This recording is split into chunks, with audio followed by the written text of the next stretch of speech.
ছোট মানুষ শর্ট মানুষ যারা হ্যাঁ কি 18 ইঞ্চি হবে? হবে না, কমে আসবে। অনেক লম্বা হইলে কিছু বড় হবে। হেলিকে 2 হাতে 1 হাত হয় না, আছে কি এরকম লোক? আমার 2 হাতে এখানে করলে 1 হাতে বেরোব আছে? বাপ সৃষ্টি শুরুতে যেমন আদম আলাইহিস থেকে তখনকার মানুষ অনেক লম্বা ছিল, সুবহানাল্লাহ, অনেক লম্বা ছিল। তারপরে একটা আয়াতের ভিতরে ছিল, হ্যাঁ আয়াতের ভিতরে ছিল। এলমে শরীয়তের হাত হলো একটা আয়াতের ভিতরে। কিসের ভিতরে? আয়াতের ভিতরে। আসেন এলমে মারিফাতের হাত, সুবহানাল্লাহ কই। এলমে মারিফাতের হাত হলো ডাক্তার বদিউজ্জামান রহমতুল্লাহ আলাই। আপনার এক সময় ওনার কালীন সময়ে লন্ডনের প্রেসিডেন্ট এবং মনে নাই কোন প্রেসিডেন্ট, দুইজনে মিলা ইসলাম বিরোধী একটা আইন তৈরি করবে। কি করবে? ইসলাম বিরোধী একটা আইন তৈরি করবে। ওই বৈঠকে গোল টেবিল আছে না, যে 2 জনে 3 জনে 5 জনে বসে, এরকম বৈঠকে ওরা একসাথে হওয়ার পরে উনি বাংলার যে কোনো এক প্রান্ত থেকে ওনার রুহানি হাত দিয়া, বাংলা ওনার রুহানি হাত দিয়া ওনার জিব্বা ধরে টান দিতে, লোকটা তো মারা গেছে, পেশেন্ট তো মারা গেছে, জিব্বাটা ছিঁড়ে গেছে, সুবহানাল্লাহ। মানে আমার কাছে গল্প না, আমরা কি লন্ডন গেছিলাম? কি গেছিলাম? আসেন, চলে আসেন। ওনার রুহানি সন্তান, ওনার পরে যারা আসছে খলিফা, খলিফাদের রুহানি সন্তান যারা 3 নম্বর হইল না, 3 নম্বর থেকে যারা প্র্যাকটিক্যাল দেখলাম, যেমন আপনি আমার হাত দিয়া বাড়াইলে 1 হাত 2 হাত 1 হাত যাইতে পারবেন, 2 হাত একটু উকি দিয়া আপ দিয়া যদি যাইতে পারেন, এটাকে বলা এলমে শরীয়তের হাত। এখান থেকে যদি আপনি দূরে, ওই যে কইলাম আমার এই দেখা একটা হরফ লিখি, 3টা হরফ আমরা লিখে দিই, হ্যাঁ ওস্তাদ শিখাই দিই যেভাবে। এই রুহানি হাতটা লেখার পরে আপনার এখান থেকে মনে করেন বাংলাদেশের এক প্রান্ত থেকে আরেক প্রান্তে, পৃথিবীর এক প্রান্ত থেকে আরেক প্রান্তে লিখলে এটা কাজ হয়, আলহামদুলিল্লাহ। আচ্ছা, এমন কোনো জাসমানি হাত আসেনি, মানে জাহিরি হাত আসেনি বাংলা হইকার থেকে ডাকাত যাইব, আসেনি? রুহানি হাত তো ডাকায় গেল। বদিউজ্জামান দেখি নাই, একেবারেই বাধা দিলাম, কিন্তু দেখি নাই তো। ওনার খলিফা দেখছি, আলহামদুলিল্লাহ। আপনারা দেখেন নাই, আমার কাছে বিশ্বাসযোগ্য। এখন খলিফাও আপনারা দেখেন নাই, আমি দেখলো অবিশ্বাস হয়ে গেছে, কারণ মিথ্যা তো করতে পারি না। আমি যদি আমারটা বলি, আপনি যদি আপনারটা বলে, আর কি মিথ্যা আছে? এই রুহানি হাতের ট্রেনিংটি মদিনা দেওয়া হয়, আলহামদুলিল্লাহ বলি। তো শুক্রিয়া, অত্যন্ত দামি নিয়ামতে আমরা বসছি। এটা আলোচনার বিষয় নয়। তো বলছিলাম, দুধ ছাড়া যেমন মাখন হয় না, ঠিক এলমে শরীয়ত ছাড়া মারিফত হয় না। তবে মারিফত যদি অর্জন করতে পারেন শরীয়তের হুকুম হাকাম অল্প কিছু রেখে, অর্থাৎ ফরজ ওয়াজিব সুন্নতে মুআক্কাদা। কি ফরজ ওয়াজিব সুন্নতে মুআক্কাদা? আপনাকে বলা হয় নাই আপনি তাফসীরে জালালাইন হাফিজ হন, মুফতি হন, মুহাদ্দিস হন, শাইখুল হাদিস হন, হাফিজে কোরআন হন। বলা হয়েছে 5টা সূরা ঠিক রাইখা, কি সূরা ফাতিহা একটা আর বাকি 4টা। এই পর্যায়ের লোক যদি আলমে মারিফত অর্জন করে, তাইলে ডক্টর এনায়েতুল্লাহ আব্বাসী কন, ওই যে ডক্টর আতাউর রহমান হুজুর কন, এখন বিপক্ষে বলছি না, এদের চাইতে এই লোকটা অনেক উপরে, সুবহানাল্লাহ কন, যদি আলমে মারিফত তারা অর্জন করতে না পারে। কারণ মদিনার জামাতের যে আলমে মারিফত, এটা সহসা অন্যত্র পাবে না। কেন পাবে না? এটা শিক্ষক নবীজি, আলহামদুলিল্লাহ। এই জামাত মদিনা করা হলো নবীজির নামে, এটা নবীজির মাধ্যমে, এটা মদিনা দিয়ে আমরা নবীজিকে চিনি। কথা বলতে নেই, মদিনা বলতে সরাসরি কারে বুঝালাই? নবীজির বুঝালাই। মদিনা একটা শহরের নাম, কিন্তু মদিনা দিয়ে আমরা সবাই মুসলিম জান বুঝি নবীজি, অন্য জাতির অন বুঝে নবীজির বুঝাই। কিন্তু মদিনার নাম ছিল ইয়াসরিব, কুলক্ষণের দেশ। ইয়াসরিব শব্দের অর্থ কি? আলিকির দেশ, কুলক্ষির দেশ, খারাপের দেশ, ধ্বংসের দেশ, জেনে গেলে ক্ষতি হয়, এই দেশ। কি নাম? যেখানে মানুষ ক্ষতিগ্রস্ত হয়, ওই জায়গার নাম হলো ইয়াসরিব। এবং ঘোষণা হয়েছে অচিরেই ইয়াসরিব পরিবর্তন হয়ে মদিনা হবে, সুবহানাল্লাহ। নবীজির কদম মুবারক লাগলে এটা কি হয়ে যাবে? মদিনা, সোনার মদিনা হয়ে যাবে, আলহামদুলিল্লাহ। তা আমার নবীজির শানে। এখন আসেন নবীজির জামাত, রুহানি জামাত। এখানে ওই কারণে বলছি যে একজন আলিফ বাতাসা পারে না, হ্যাঁ যেমন এই জামাতে মূর্খ প্রথম দিন। একজন ডক্টরেট আরবিতে, সেও মূর্খ। কেন? এখানকার তাওয়াজ্জুহ গ্রহণ না করা পর্যন্ত সেটা বুঝবেও না, এটার বাস্তবতাও সে করতে পারবে না। আসেন ওই যে নোয়াখালীর কথা বললাম, নোয়াখালীতে নিলে কি দেখবেন, চেহারা শুরু তো মনে হয় অনেক বড় মানের, হ্যাঁ আধা ঘন্টা 1 ঘন্টা 2 ঘন্টা পর একটা লাঠি আর ওই টুরি নিয়ে আসে, প্রস্রাব খায় না, টিস্যু সাফ করে, সুবহানাল্লাহ। প্রস্রাব খায়, টিস্যু সাফ করে। আমরা কিন্তু গিনা পাইতেছি, ফালাই প্রস্রাব করে উনি ফালাই দিয়ে দিচ্ছি, হ্যাঁ সাফ করে। কেন? পরে পরিচয় নিয়ে দেখবেন এক এক ভার্সিটির প্রফেসর, এক এক মেডিকেল কলেজের প্রফেসর, এক এক লাইনের খুব বড় মানের, তো শিক্ষা থেকে এটা হইতো তো একটু শিক্ষা দিয়ে পাইলে তো তার এই বধূ ডাক্তার বাড়িতে টয়লেট সাফ করতো না সুবহানাল্লাহ। এটা যে চাচ্ছে যিনি ওখানে শুয়ে আছে ওনার একটা নজর নিয়ে আমার উপরে বেরো সুবহানাল্লাহ। বাস্তব যিনি বলছেন যে অন্যের ধাক্কায় আমি আসি নাই সুবহানাল্লাহ। শর্ষিনা দরবারের খলিফার একটা আলোচনা আমি নোয়াখালী গিয়া প্রথম দিকে শুনি, অর্থাৎ ওনাদের বয়স শেষ আমাকে শুরু, কারণ আমি গেছি প্রথম, আমি এমনি আমার মোর্শেদে এই খান করে ওনার সর্বশেষ খান কাছে সুবহানাল্লাহ। তাহলে শেষ বয়সের আমার অনেক সময় ধরে কাতিমিয়া ফোনা করতো, যেমন কাতিমিয়া ফোনা বলতে আমরা দেশীয় ভাষায় বলছি পায়ের ছাপে যেই পানি থাকে এনে অনেক বৈশা মাছ, ছোট খৈলার পোনা, কইয়ের পোনা, টাকির পোনা থাকেনি, এর কাছে মনে হয় অনেক কিছু। অল্প দিন পরে পানি শুকায় মারা যায়, যেমন খেত চাষ করতে অনেক দেখছি আমরা, আবার বগে খায়, কারণ হের তো আর দেওয়ার কোনো খালের নাম তো আর না সাগরে যাইব বুঝলেন না, খাল বাইতে হইতে মেঘনা থেকে যাইতে বঙ্গোপসাগর আছে না লাইন আছে, কিন্তু হ্যাঁ তো আটকে গেছে, আর কি পারবো? তাহলে উনি অনেক কাঁদছেন যে আমার এই কাতিমেয়া পোনাটা কে খাইব? বগে খাইব, নাহলে পানি শুকায় মরে যাইব। এই জন্য উনি অনেক সময় বহু লোকের কাছে দোয়া চাইতেন সুবহানাল্লাহ। যার কাছে মানে দোয়া কিনতে যাইতো ওদের কাছে বলতো হুজুরে যে তোমরা নাম কই কইতো মুখে। পরে আমি তো বাৎসরিক ভাবে যাইতাম, বালের নারী খাস পাড়া যেতাম, মাঝখান দাদা যাওয়া হইতো না, ও কইতো মুখ কইতো আমার কাছে হুজুরে দোয়া চাইছে সুবহানাল্লাহ। হুজুর কি অভাব ছিল না, ওনার পরিবেশ শেষ করে উনি আরো চাইছে সুবহানাল্লাহ। আল্লাহ সেই দোয়াটা কায়েম করে বলে আমিন। আমরা যারা ফিরে আসি সে পথে মানুষের উপকার হয় সকলের সুবহানাল্লাহ। এই মদিনা কীটপতঙ্গ, মানি, গাছপালা সকলের একটা রিজিক বা বিপদ মুক্তির পথ সুবহানাল্লাহ। আপনাদের এলাকায় গজবাদা বাজবে না সুবহানাল্লাহ। আমরা আল্লাহ এই পথ সকলের জন্য কবুল করে বলে আমি বলছিলাম যে এই লোকগুলা ওই ইয়ার কথা বলে, যিনি শর্ষিনার বড় মানে একটা খলিফা, আপনার আজকে তালিম কমি করলাম শুনলাম আইসি বললা, কারণ এক এক দিন এক একটা আসে, সবাই তো শুনি না, জানে রাখা দরকার, জানলে আগ্রহ বাড়বে, আগ্রহ বাড়লে আমার কাম হবে সুবহানাল্লাহ। জানলাম না, আগ্রহ হইলো না, আমি এটা মূল্য দিলাম না, কেন এই কি স্বর্ণই না পাথরই না কি ভাড়াই তুইলাম, জানলে আমি স্বর্ণ তো ঘরে রাখতে ভালো করে লুকায় রাখতে দেবো। আসেন চলে আসি হাফেজ মনসুর সুবহানাল্লাহ, বড় মানে একজন খলিফা শর্ষিনার। ওনার ইন্তেকালের পর আপনার এই পার্শ্ববর্তী কোনো এলাকায় বদিউজ্জামান হুজুরের মাহফিল, উনি তখনই কাশফ আছে সুবহানাল্লাহ, কারণ শর্ষিনা দরবারের লোকেরা তো নবীজির প্রেমে অনেক আগানো সুবহানাল্লাহ। ওনাদের মুরব্বী যে নেসারউদ্দিন রহমতুল্লাহ ওনাকে নবীজি তালিম দিচ্ছে সুবহানাল্লাহ। আর উনি যেখানে ছাত্র ছিলেন 7 ক্লাসের, ওই টাইমে ডাক্তার বদিউজ্জামান রহমতুল্লাহকে নবীজি বলছেন তুমি তালিমের কাজ করো তাওয়াজ্জুর মাধ্যমে সুবহানাল্লাহ। অনেক ঘটনার পরে সারসংক্ষেপে মিলে এটা উনি কইলেন যে আমি মানুষ, মোগল সাম্রাজ্যের একজন লোক, খুব শানের মানের মানুষ, বাবাও মোগলের মাও মোগলের, তেমন মানে আমি তো আর মানুষের কাছেও যাইনি, আরবিটির ভালো করে হরি নেই পারি না, আমি যদি তালিমের কাজ করি বা পিসাবের কাজ করি কে আইব কে মানব? উনি কি করলেন, তৎকালীন সময় পাক ভারত উপমহাদেশে একজন বিশাল ব্যক্তিত্ব ছিলেন, অদ্যবধি পর্যন্ত হক বেহক সুন্নি বা অন্য লাইন সকলের মাথার মুকুট ফুরফুরার কাইমুজ্জামান আবু বকর সিদ্দিক রহমাতুল্লাহ সুবহানাল্লাহ। সকল জাতের আলেম ওলিরা তারে বড় মনে করে সুবহানাল্লাহ।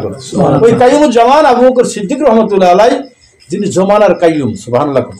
আর কথা ওনার কইলে এক পর্যায়ে হাজার ঘটনার ভিতরে কাইমুজ্জামান এক মাহফিলে তার অনেক লোকের মাঝে নামাজের ইমামতির জন্য বললেন একজন লোক, সে কলেজের প্রফেসর সদরুদ্দিন সুবহানাল্লাহ। এখন ওই মাহফিলে শত শত আলেম মুফতি মুহাদ্দিস আছে, হুজুর তো আছেই, পিসাব যদি অল্প শিক্ষা হয় পিসাব মনে করতে সবাই আছে নাকি, উনি বড়। আচ্ছা ওনাকে বাদ দিলে যত আলেমরা আছে এর মধ্যে অনেক বড় আছে না, আছে।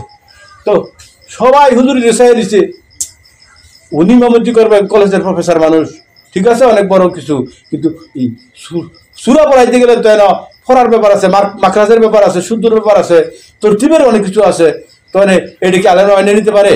কথা বলেননি, হুজুর মেনে নিতে পারে, হুজুরের কাছে উনি বড়, কিন্তু আলেমকে কাছে কি দেখা পেয়েছে গা।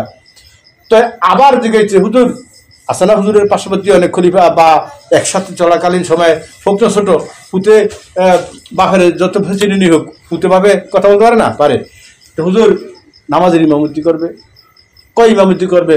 সুফি সদরুদ্দিন সাহেব সুবহানাল্লাহ। উনি এই কথা কইতে পারে না, হুজুরের বাদ দেন। আবার বলতে চাই বুঝাইলেন যে হুজুরে বুঝুক, আমার মধ্যে কেউ রেখুক সুবহানাল্লাহ।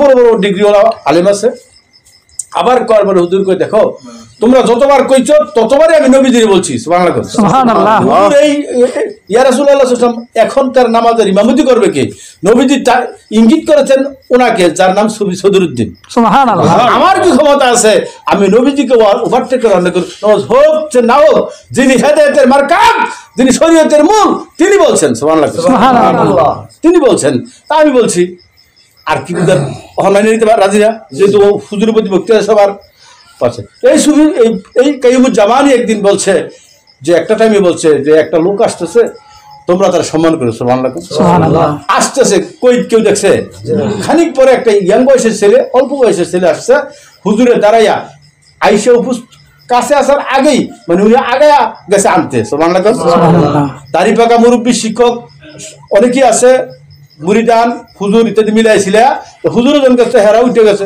অন্তত উত্তর যাইব অল্প বয়সের ছেলে আসতেছে এর আগে তো ইঙ্গিত দিচ্ছে হুজুরে যে একটা লোক আসতেছে তাইছে আসার পরে বসাইছে বসানোর পরে তখন নেসারুদ্দিন রহমতুল্লাহ যিনি সরসিনার মূল যিনি ওখানকার মেন ওনারা বলছেন নেসার তুমি চা বিস্কুট আনো সুবহানাল্লাহ আমরা যদি জানি কুকিজ বিস্কুট আর চা ওই কালে যেটা আছে নিয়ে আসছে আসার পরে ওই কাইয়ুমুজ্জামান তার রানের উপর বসাইছে সুবহানাল্লাহ উরু বলা হয় উরুর উপর বসাইয়া ছেলে মানুষ তো নিজ হাতে বিস্কিট চা ভিজায় খাওয়াইয়া খাওয়াইছে হুজুর আমি মুড়ি দিতেছি আমি আবু বকরের চোখও আছে কানও আছে সুবহানাল্লাহ আমি আবু বকরের চোখও আছে কানও আছে মানে কানে শুনছি চোখে দেখছি নবীজি বলছে সুবহানাল্লাহ নবীজি যা বলছে এর উপর দিয়ে কি আমার কথা আছে নাই উনি বলছে নবীজি তোমার যা বলছে তাই করো এই যে করো কইছে এই জন্য আমরা বলি ফুরফুরে খেলাফত সুবহানাল্লাহ কিন্তু মূল খেলাফত কার নবীজির অন কইলে ফিরে আমরা থাকবো বিভিন্ন জায়গায় আমরা ফুরফুরে খেলাফত দিয়া কাজ আরম্ভ করি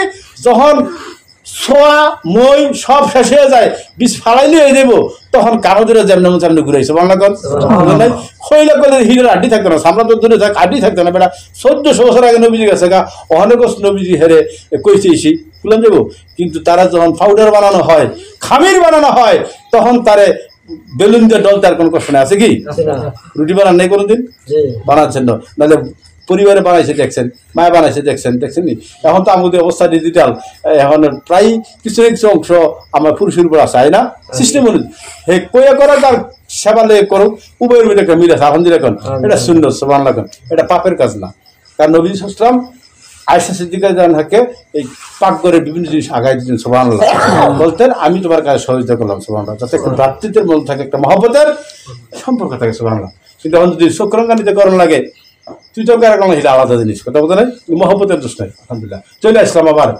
কাইয়ুমুজ্জামানের কথা বলছি এই কাইয়ুমুজ্জামানের কইছে বলে আমরা ফুরফুরে খেলাফত বলি এবং সরসিনের খেলা ইয়ারে জোনপুরের খেলাফত বলি উনি আবার জোনপুর গেছেন তো সেই কালেরা জোনপুরিরা এখনো তো ইনশাআল্লাহ ওনাদের শান আছে আলহামদুলিল্লাহ কারণ নবীজির চাচা আব্বাস রাদিয়াল্লাহু আনহু থেকে আব্বাসী বংশের উৎপত্তি সুবহানাল্লাহ কত শানের মানুষ আব্বাস রাদিয়াল্লাহু আনহু বড় মানের একজন রহিসুল মুফাসসিরিন বলা হয় সুবহানাল্লাহ যাকে বলা রহিসুল মুফাসসিরিন আব্বাস রাদিয়াল্লাহু আনহু যিনি এত বিশারদ ছিলেন ইলমের নবীজির চাচা সুবহানাল্লাহ আল্লাহু আকবার সেই বংশ থেকে আসছে তো এখনো যাদের জোনপুরদের আমরা সম্মান করি আছে আর হিকালে তো আরো অনেক মানের তারা ছিলেন পাওয়ারের কাশফ হালে উনি একটাই বলছে আব্দুর রহমান জোনপুর রহমতুল্লাহ আলাইহি যে তোমার নবীজি যেভাবে বলছে ওভাবে করো কারণ হেরাও কাশফে দেখেছে বাংলা করো তো এই দুই জায়গা থেকেই খেলাফত মদিনা জামাতের মূল খেলাফত নবীজির আলহামদুলিল্লাহ তো এই রুহানি জামাতের কাজটা এই ফুরফুর কিনে গেলাম যিনি পরের কথা বলছিলাম শর্ষিনের খলিফা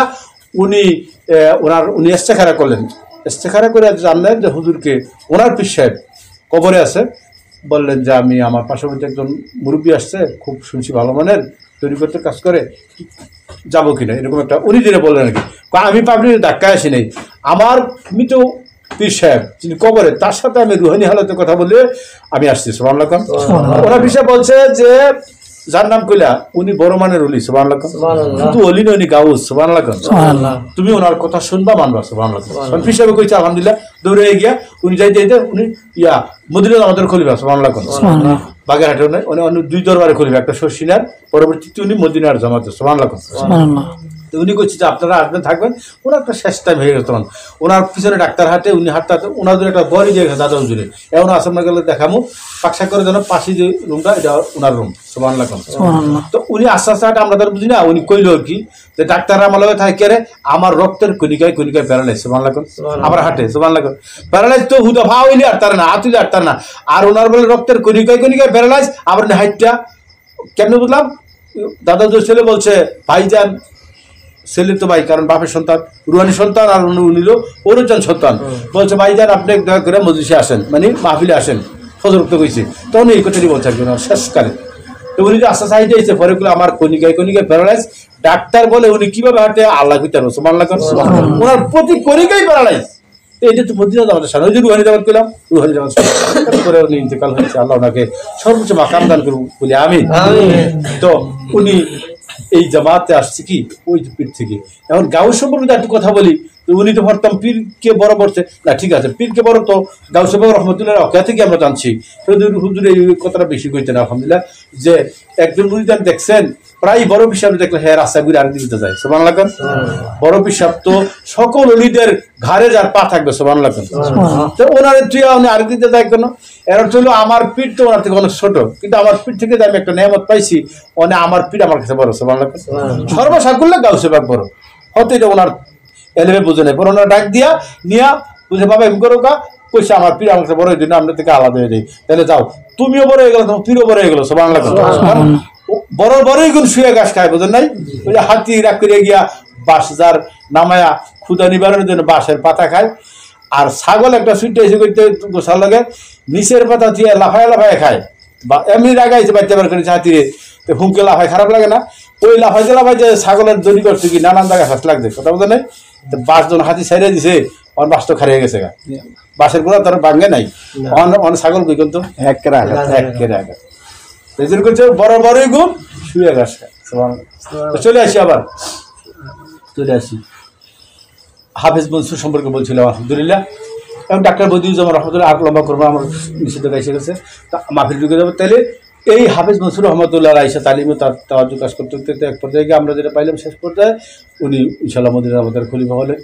আর মদিনার জামাত যে আল্লাহর দয়ায় নবীজির উসিলায় এই যেরকম 800 জন একটা ক্ষমতার, এগুলো অহরহ দেখা হয়েছে আলহামদুলিল্লাহ। এখন অনেক খলিফাগণ দেখছেন, অনেক সালেগণ দেখছেন, আমরা যারা খলিফাদের পাই নাই তারা অনেক শিখে গেছি, এবং তো যুগ হয় নাকি, আমরা চাই আল্লাহ তাআলা আমাদের সেই যোগ্যতাতে বলে আমিন। তাহলে সমস্যা নেই, কারণ মদিনার জামাত ভালোবাসলে নবীজিকে পাওয়া যাবে সুবহানাল্লাহ। আপনার স্বপ্নে কাশবে ওনাদের পাবেন আলহামদুলিল্লাহ।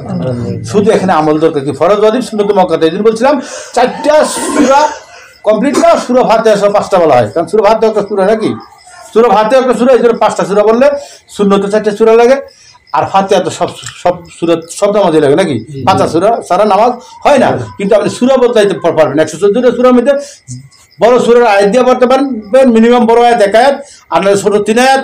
এখন কুলফলাই নেতা না যত ছোট সূরা আছে, আপনি একটা সূরা কম পূর্ণাঙ্গ